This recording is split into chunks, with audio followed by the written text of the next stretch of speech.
Nós vamos falar agora de um transtorno mental que acontece devido a alterações no funcionamento do cérebro. Cerca de 0,7% da população mundial é afetada por esse transtorno e aparece normalmente no período entre o final da adolescência e começo da vida adulta. É a esquizofrenia. Para tirar nossas dúvidas, estamos aqui com o psiquiatra e diretor regional norte da Associação Brasileira de Psiquiatria, Dr. Kleber Nayef. Seja bem-vindo ao nosso programa, doutor. Obrigado, bom dia. Doutor, quando é que esse transtorno mental aparece? Nós falamos aí que é no finalzinho da adolescência e começo da vida adulta. É isso mesmo? Sim.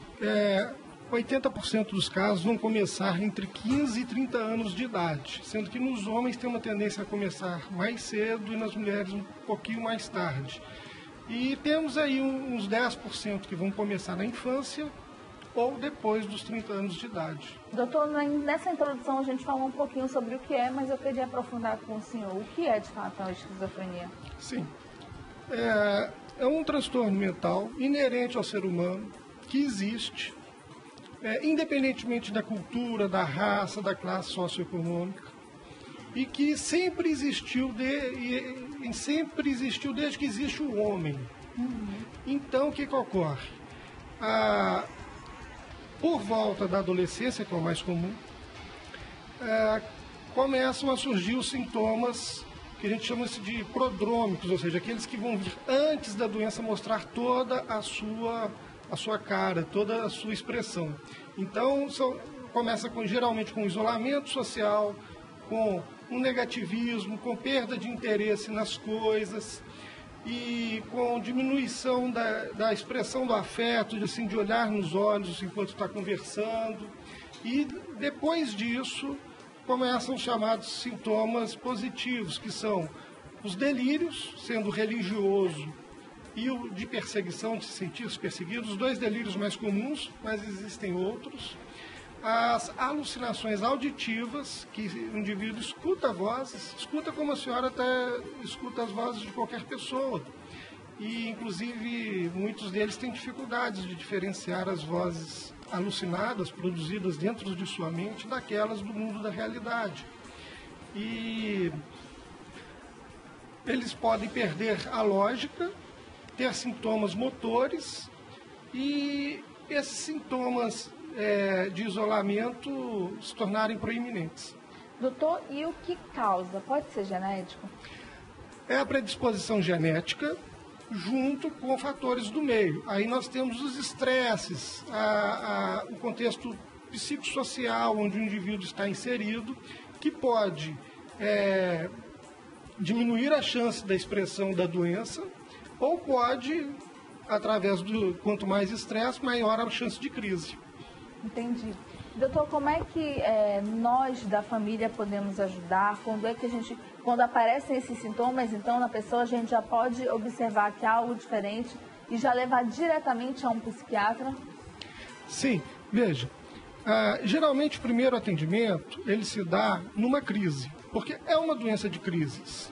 É uma doença em que passam fases, que podem ser chamadas também de surtos, em que há muitos sintomas e que eles tendem a entrar em remissão em algum momento, e depois uma fase mais silenciosa. Geralmente o primeiro atendimento se dá por ocasião de uma dessas crises em que o indivíduo tem agitação, insônia, agressividade, escuta vozes, não consegue cumprir com suas atividades. E aí, quando isso acontece, eles dependem muito do suporte da família ou até de um amigo para levá-lo ao médico, porque raramente eles têm a noção, o entendimento e a aceitação de que estão mal e que eles próprios devem buscar por conta própria o médico. Então eles são geralmente trazidos ao médico, ao invés de espontaneamente vir buscar ajuda. E o tratamento, doutor? Eu queria que o senhor falasse sobre como que funciona o diagnóstico e também como funciona o tratamento. Tá. Então, o diagnóstico é com esses sintomas. Os diagnósticos são 5 critérios. São 5 critérios. O primeiro chama-se delírio, que é uma ideia na qual a pessoa tem uma crença absoluta que nada poderá tirar aquela crença dela, nenhuma explicação, nenhuma prova.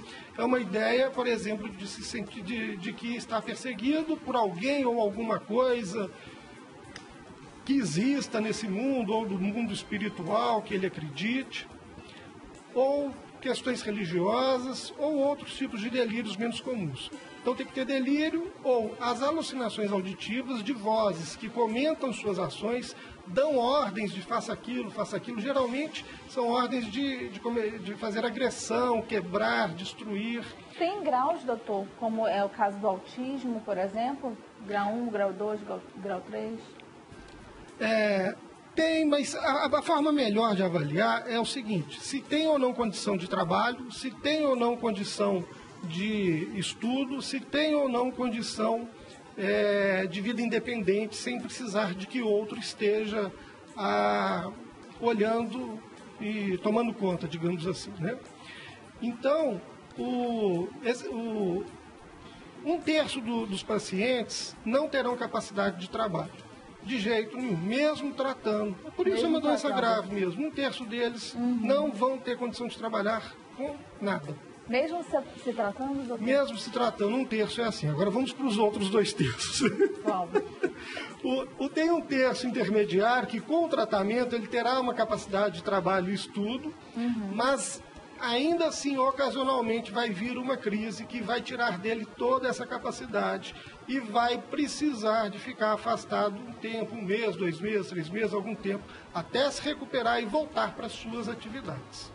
E tem o outro terço, que este sim está trabalhando, muitas vezes são bons profissionais de todas as áreas, bem-sucedidos podem ser, muito inteligentes, porque a esquizofrenia não tem nada a ver com inteligência, a inteligência não é alterada pelo transtorno. Então, o que acontece? Pode ser que tenhamos bons profissionais nessa área, mesmo sofrendo com problemas, tomando seu remédio. Nós temos casos de grandes artistas, casos de pessoas que ganharam o prêmio Nobel com a doença, e então este outro terço consegue preservar a capacidade de trabalho e alguns deles conseguem ser, inclusive, muito bem-sucedidos. Entendi. Então, o tratamento é medicamentoso e terapias também? Principalmente medicamentoso. Até gostaria de dizer que a terapia poderia aliviar os sintomas, mas não é verdade. Ele precisa de remédio. Existe uma classe de remédios que chama-se neuroléptico. Dentro desta classe, existem aí uns 15 remédios no mercado, e quem tem esquizofrenia precisa tomar um desses remédios. Sem remédios, não é possível aliviar os sintomas. Não tem psicoterapia que vai fazer o indivíduo dormir bem, parar de escutar vozes, parar de agitar-se e ficar agressivo. Feito este controle, aí sim, surge a necessidade, a possibilidade de usar a psicoterapia. Faz parte da esquizofrenia o comportamento negativista, ou seja, ele não é dizer não para tudo, inclusive para o médico, para o remédio e para todos os outros tratamentos que vierem, inclusive a psicoterapia. Quando há um negativismo muito grande, a abordagem fica difícil. Às vezes não tem jeito nem de fazer psicoterapia. Mas para aqueles que aceitam a psicoterapia, pode-se buscar uma melhor integração social e familiar, adesão ao tratamento, repensar a vocação do indivíduo, porque às vezes o transtorno não permite que ele siga o rumo profissional que escolheu. E nesses pontos todos, a psicoterapia pode ajudar bastante. Tá bom. Doutor, eu queria muito agradecer a sua presença hoje aqui conosco. Eu acho que deu para a gente esclarecer, tirar muitas dúvidas a respeito desse transtorno que é a esquizofrenia, que atinge muitas pessoas, infelizmente, que tem que ser tratado, né? Que a família, eu acho que a importância da família e dos amigos auxiliando essas pessoas, eu acho que é o que faz dar uma melhora aí, né, nesse tratamento. Sem dúvida, são muito dependentes do suporte sócio-familiar. Eles, por si só, não aderem. Eu ouvi falar que atinge mais os homens da população masculina, é verdade? Discretamente, um pouquinho mais os homens. Discretamente tem essa diferença.